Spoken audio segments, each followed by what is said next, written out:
And among the people that are found in the pages of this book were one person, unfortunately, I wrote about posthumously, and that's Vice Admiral Jim Stockdale, one of the famous POWs from the Hanoi Hilton. I received an assignment to write about him for Vietnam magazine, which I wrote several stories for over the years.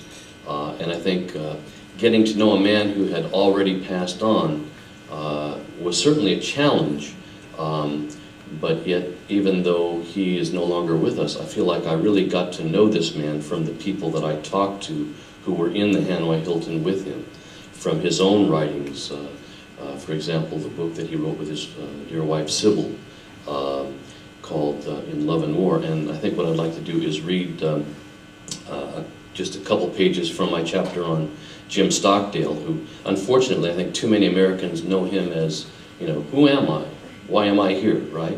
But the man was brilliant. He was a, you know, a scholar of Greek classics, professor, president of the Citadel for some time, and it's just too bad that there are not, you know, enough people in this country who know him for the genius that he really was.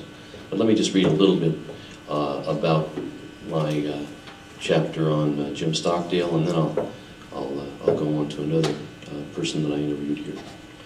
Stockdale was no exception. Because he was the highest-ranking naval officer, he often was beaten more severely than others in a symbolic effort to break him.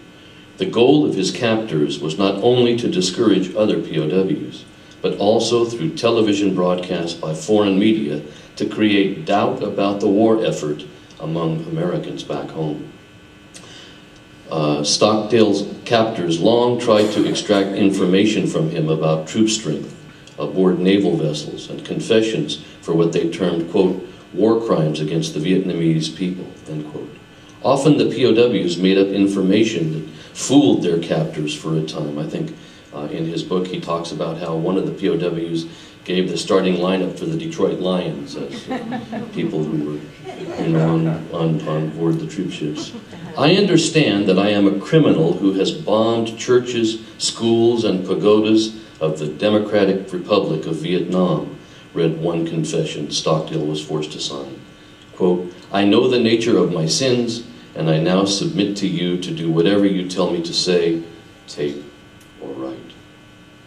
Stockdale did his utmost to remain strong in the face of his captivity. There is little doubt that both his fierce will to live and his burning anger combined to keep him alive. Often, that anger was focused against the man people all over Vietnam referred to as Bok Ho, Ho Chi Minh, Uncle Ho. As Stockdale later recounted in 1969, quote, Ho Chi Minh was on his deathbed, or maybe dead. It was odd to think of him over there in that house, a mile or less away. I could almost yell over there, but what would I say? You old son of a bitch. No, I'd probably say something like, goodbye, you old bastard. This is from his book In Love and War that he wrote with Sybil. You know how this game is played. You didn't snivel, and neither will I. For all of his mental and physical fortitude while a prisoner, Stockdale's wife, Sybil, was unstoppably ferocious in her own right. Her fight to bring home her husband and the other POWs resulted in the founding of the National League of Families of American Prisoners and Missing in Southeast Asia. The organization's efforts took her to Paris in the fall of 1969, where she met with a delegation of North Vietnamese officials in their embassy. It was no easy task to arrange such a meeting.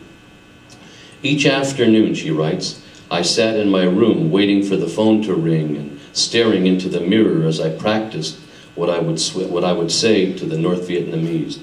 I telephoned Swan Nguyen, temporary head of the delegation, to remind him we were waiting.